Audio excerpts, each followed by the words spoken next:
Hey everybody, this is Super Saiyan Makito and welcome back to Let's Play Paper Mario. I guess I should be explaining some things, because, well, if you can't tell, this is a completely different recording.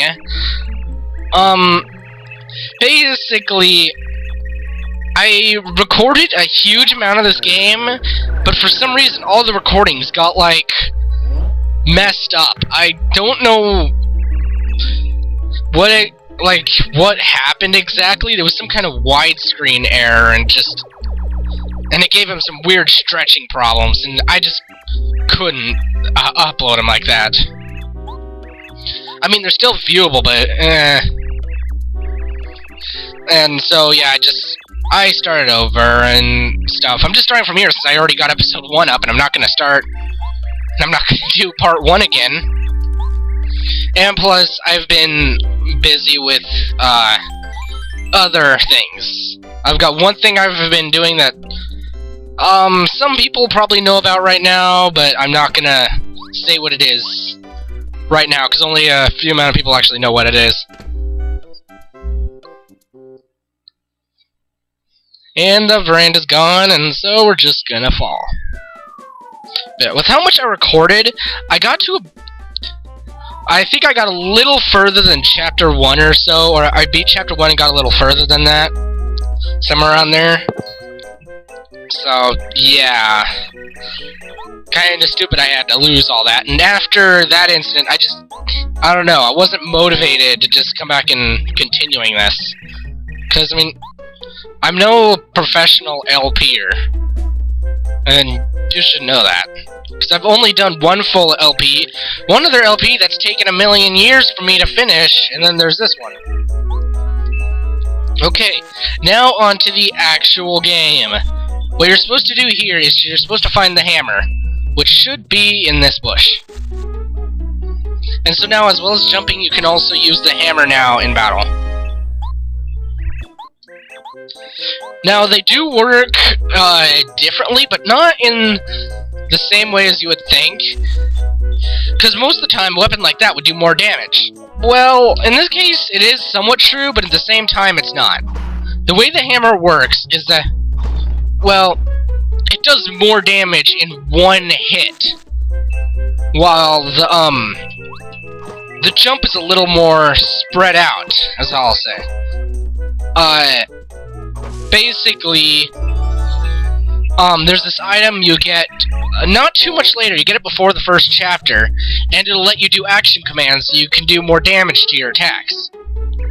Basically like a Mario RPG. Well, the jump, when you use the jump, you jump on him twice. When you use the hammer, it increases the damage. So for like the hammer, it would do 2 damage, when for the jump, it would do 2 ones. So now what this means is that the hammer may do more damage, but you can easily exploit the multiple hits of the jump. And that is pretty much what I do for this game. I exploit that multiple hit. I basically never use the hammer after getting a power boost. Anyway, here's the next boss, which, just like the Bowser battle, is fixed, so you really can't do anything. Just keep attacking and, well, he'll go down. Extremely simple.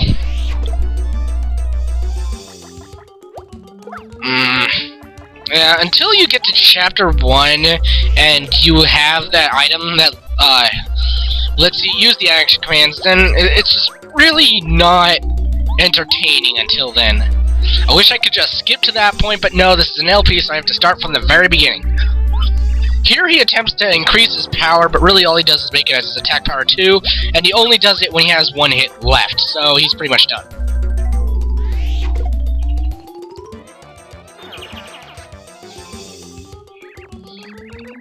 And star points, which are this game's equivalent to experience, except unlike other games where it takes more experience to level up each time. In this game, it always takes the same amount of experience to level up, except every level, the amount of experience you get goes down.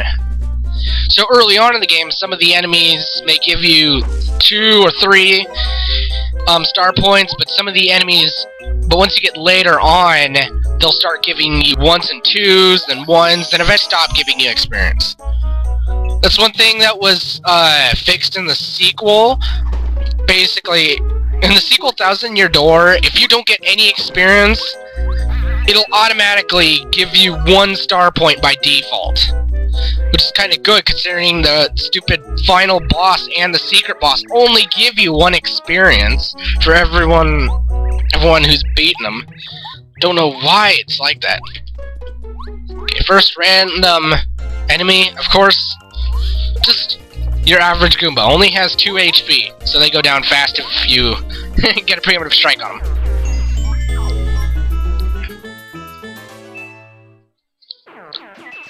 This is a spiked Goomba, so he has a spike on his head and you can't jump on him, or else you'll get hurt.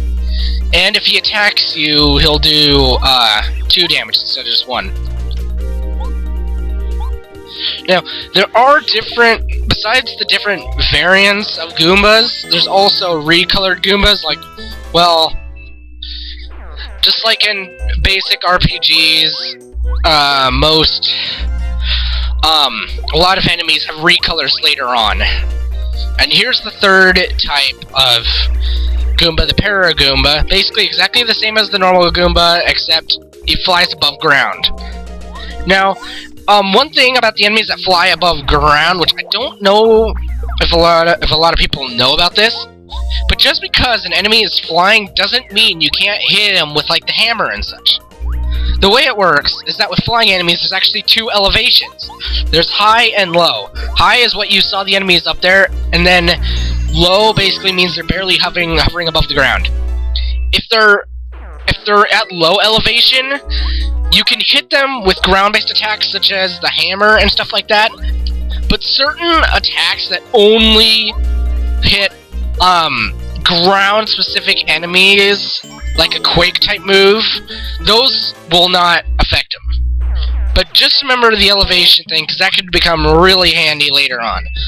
I don't know how many enemies actually use that in this game, or if it's even this game I'm thinking of. I know the elevation thing is used in 1000 Year Door. I'm not 100% about this game, but if you're watching this and are playing 1000 Year Door, it's a helpful tip for there too.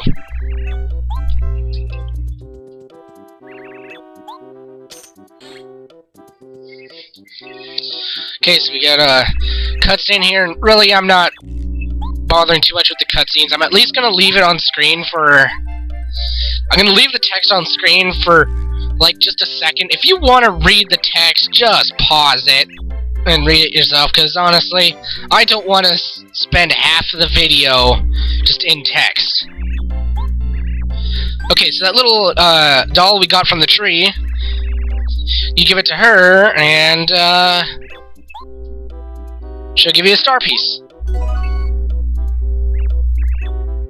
Yeah, and that. Okay, and I didn't explain the star piece, because I got one on the trail, as you saw. They're an alternate type of currency. There's a limited amount in this game. I don't know how many there are in this game exactly. I'm pretty sure there's about 160 in 1000 Year Door. And in this one, I really don't know. It could have the same amount or it could have less. Honestly, I don't know. Basically, there's this one person in town who will sell you badges, as that guy just gave you. And he'll trade them for star pieces. Okay. Oh crap, I accidentally hit yes in the tutorials. I hate this. Just do this really fast. Okay. Okay, basically, badges are equipable power-ups. And every time, and you have, like a badge stat, and that's how many badges you can have on. Though each badge takes a certain amount of badge points, and depending on how good they are. Like, that one only takes 1, and you start out with 3, so you're still gonna have some empty spots.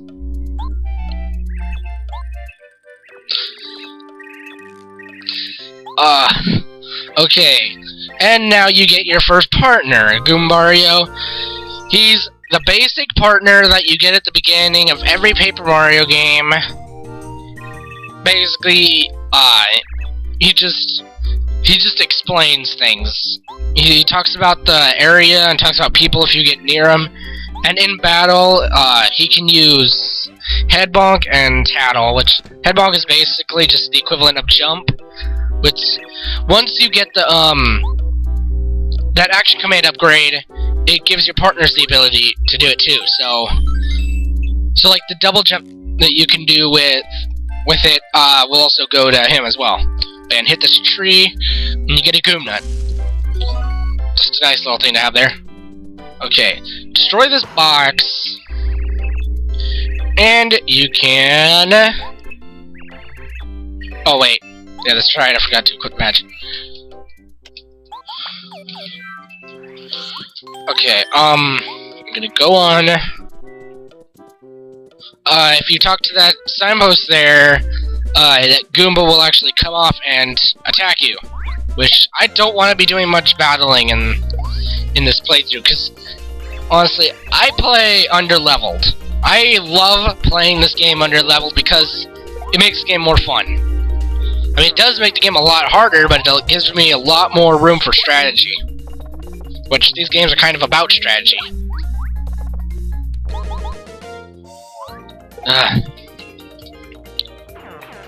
Should have probably healed, because there is a mini-boss followed up by a boss up here. I don't know, there might be like a recovery block or something. Whoa, whoa, whoa, whoa, whoa, whoa. Don't wanna run on that. Okay, hit this and you'll get close call. This badge makes it so when you're low on health, enemies may miss. Okay, talk to this signpost and you'll get a mushroom. Basically, with that close call, it brings up,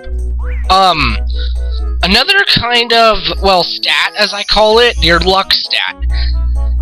Basically, there are certain items that usually have lucky in it, or like that one close call. It'll increase your luck. The higher your luck, the more often enemies will miss, and some items, it'll only increase during certain points. Like that one only increases your luck if you're, low on health. There are other ones that, like, increase your luck whenever, and there's even one that really increases your luck, and enemies will miss half the time. I don't use it because I personally think it's kind of a cheap item and stuff, plus I got better things I want to equip. Okay, so here's, I guess, what you could call a mini-boss. Kinda pathetic, though. Basically, they're both like normal Goombas, except the blue one has 6 HP and the red has 7. So what I commonly do is I do a power jump on the blue, followed by a tattle, because I like tattling onto everyone, just because I don't know, because I want to. I've done it the last several times I've played this game, so don't question me. Then I'm going to power jump on him again and get rid of him right now. Give me 10 whole star points. You know, why the heck am I gonna tattle him? There's no point in tattling in this playthrough, because honestly, I'm already telling you everything about him, and besides, later I can get a badge that will tell you their HP without using tattle.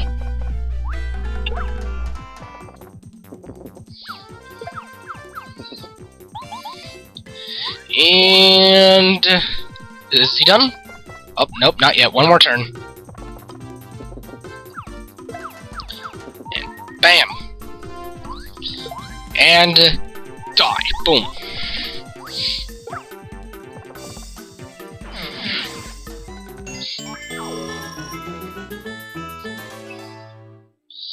And they all run off crying.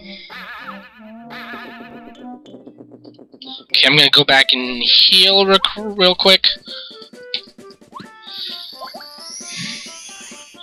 Okay, I guess that's the end of this part. See you next time on Let's Play Paper Mario. Hopefully I don't take forever.